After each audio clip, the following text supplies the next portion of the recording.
तुम्हारे प्रश्न का उत्तर तुम्हें शीघ्र ही मिल जाएगा राजा।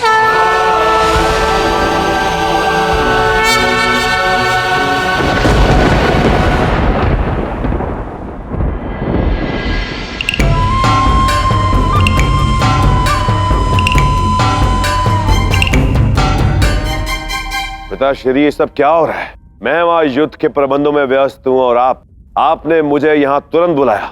ऐसा क्या हुआ? पुत्र, एक बार पितामह की बात सुन लो। हस्तिनापुर में उपस्थित सभी महारथियों का एक ही विचार है पुत्र। अच्छा, ऐसा क्या हुआ जो इतने सारे योद्धाओं का एक ही मत है पिताश्री? श्री कृष्ण का अपमान। पांडवों ने कृष्ण को अपना शांति दूत बनाकर यहां भेजा था और तुमने अपने खोखले अभिमान में उन्हें अपमानित किया। इसलिए अब मेरा और हस्तिनापुर के महारथियों का यही मानना है कि तुम इसी क्षण श्री कृष्ण के पास जाओगे और उनसे क्षमा मांगोगे। और ऐसे दिव्य व्यक्ति से क्षमा मांगने के लिए यदि तुम्हें उनके चरणों में भी गिरना पड़े तो वो भी कम होगा। क्षमा और मैं कदापि नहीं। मैं आपकी इच्छा का सम्मान करता हूं, किंतु मुझ जैसे भावी राजा और शक्तिशाली व्यक्ति को क्षमा याचना शोभा नहीं देती। अपने अहंकार की मद में इतने चूर हो चुके हो दुर्योधन कि तुम कुरुवंश की नींव मेरे सामने इतने बड़े वचन बोल रहे हो। महाराज, इस युद्ध को टालना तो असंभव सा प्रतीत हो रहा है, परंतु दुर्योधन के, कुरुवंश के पाप तो कम किए जा सकते हैं। इसलिए आप दुर्योधन को एक याचक के भांति श्री कृष्ण के पास भेजिए। श्री कृष्ण दिव्य हैं और दयावान भी। उनके यहां से कोई भी याचक कदापि निराश नहीं लौटता। दुर्योधन, पितामह की बात मानो। श्री कृष्ण के पास जाकर क्षमा याचना करो पुत्र। पिताश्री, दुर्योधन, महामहिम भीष्म ने पहली बार कुछ मांगा है और महाराज धृतराष्ट्र की भी यही इच्छा है। इनके आदेश की अवज्ञा करना उचित नहीं है भांजे। यदि सभी का यही मत है तो तुम्हें कृष्ण से क्षमा मांगनी ही चाहिए।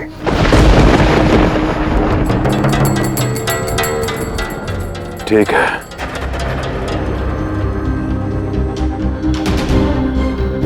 आइए महाराज।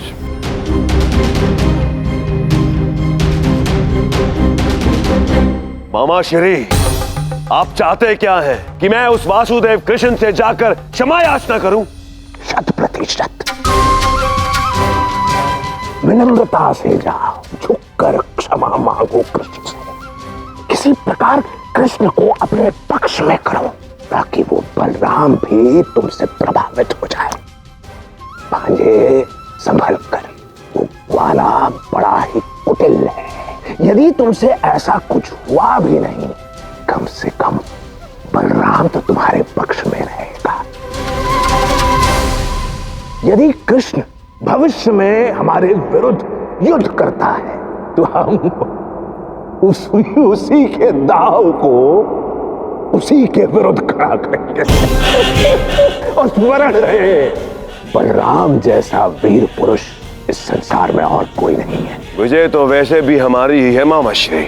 यदि बलराम या कुटिल वासुदेव कृष्ण हमारी ओर आ गए तो पांडव तो युद्ध से पहले ही शस्त्र डाल देंगे। निसंदेह शीघ्र जाओ दुर्योधन और कृष्ण से क्षमा मांग लो। जाओ भांजे, जाओ।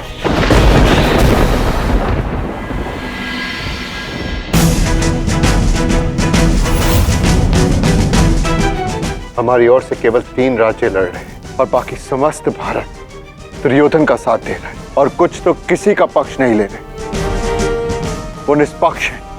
ऐसा प्रतीत होता है ये परिस्थितियां इस युद्ध को एक तरफा बना देंगी। मानता हूं कि इस समय हमें निराशा के अंधकार ने घेर रखा है अर्जुन, किंतु स्मरण रहे, आशा का एक दीप हमारे साथ है।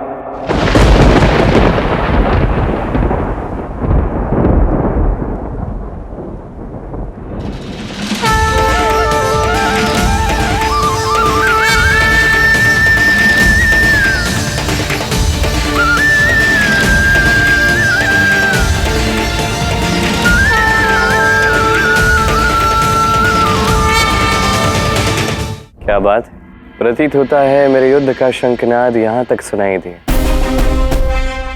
पांडवों ने युद्ध के प्रबंध आरंभ कर दिए।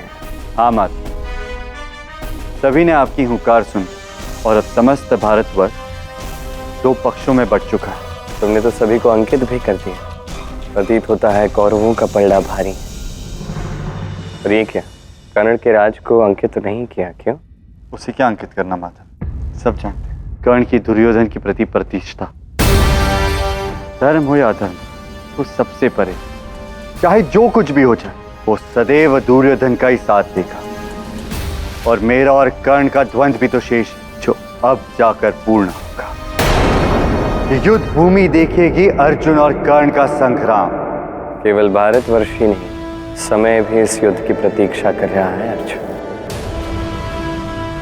भले ही कौरवों का पलड़ा जितना भी भारी हो, परंतु जब तक श्री कृष्ण हमारे साथ हैं, जीत केवल हमारी होगी।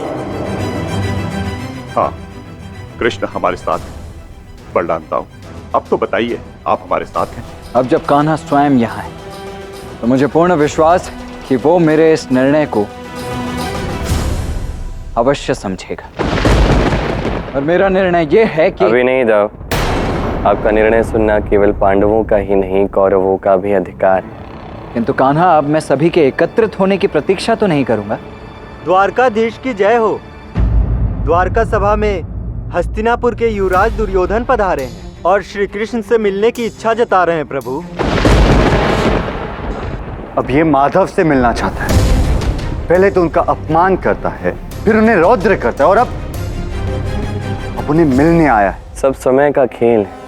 जो धारा सीधी बहती है, कभी विपरीत दिशा में भी बहने लगती है। परंतु इस विपरीत जलधारा को मैं ठीक करूंगा।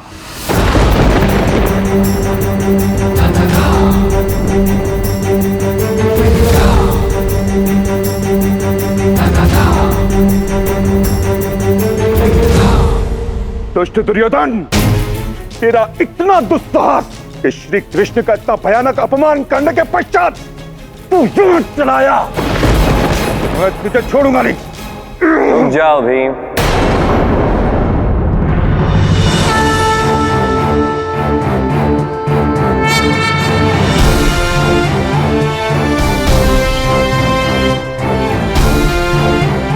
प्रणाम वासुदेव। प्रणाम गुरुदेव। भीम, दुर्योधन इस क्षण याचक बन के आया है, और याचक का हम अपमान नहीं करते। याचक का अपमान अर्थात हमारे संस्कार, हमारे कुल का अपमान, और ये हम नहीं करते। क्या बात है दुर्योधन, आश्चर्य की बात है। वहां पे तो बीड़िया बांधने जा रहे थे, यहाँ पे करबद्ध होकर खड़े हो, याचना करने आए हो। बात क्या है? मुझसे बहुत बड़ी भूल हो गई वासुदेव। मैंने आवेश में आकर आपसे बहुत से अनर्गल बातें कह दी, किंतु अब मुझे इस बात का आभास हो गया है कि मुझे आप जैसे ज्ञानी और दिव्य व्यक्ति का अपमान नहीं करना चाहिए था। तुम्हें अपने अपराध का बोध कुछ शीघ्र ही नहीं हो गया दुर्योधन? तुम्हारे इस हृदय परिवर्तन का कारण क्या है? अवश्य कोई षड्यंत्र है। हाँ वासुदेव, ये एक षड्यंत्र है, लालच है। दुर्योधन, युद्ध की घोषणा हो चुकी है और तुम्हारा इस प्रकार यहाँ आना अनुचित है। युद्ध की घोषणा हमारे मध्य हुई है, मेरे और वासुदेव कृष्ण के मध्य नहीं। मुझे अपनी भूल का आभास हो गया है। तो कहिए वासुदेव कृष्ण, क्या आपने मेरे अपराध को क्षमा किया? क्या आपने मुझे क्षमा किया? अन्यथा मैं पुनः अपने बड़ों का प्रेम और सम्मान नहीं पा सकूंगा। नहीं वासुदेव, ये क्षमा के योग्य है ही नहीं। यदि अपराध के पश्चात कोई क्षमा मांगे तो उसे क्षमा देना ही उचित है।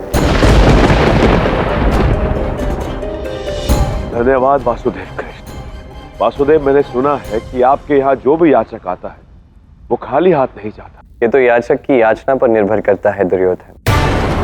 यदि याचक आके कुछ अधर्मकारी मांगता है तो मैं नहीं सुनूंगा। मैं भला अधर्मकारी याचना क्यों करूंगा आपसे? ठीक है, तुम्हारी याचना महत्वपूर्ण होगी, पर अब समय विश्राम का हो गया है। तुम भी विश्राम करो, हम भी करते हैं। प्रातः उठने के पश्चात जो मांगना है आके मांग लेना। किंतु एक बात स्मरण रहे, ये युद्ध निष्पक्ष तभी होगा जब कृष्ण इसमें नहीं लड़ेगा। अन्यथा सबको यही लगेगा कि जहां कृष्ण है वहां विजय। इसलिए मैं सदैव की भांति पुनः एक बार सबके समक्ष ये घोषणा करना चाहता कि मैं वासुदेव कृष्ण इस महायुद्ध में ना लड़ूंगा,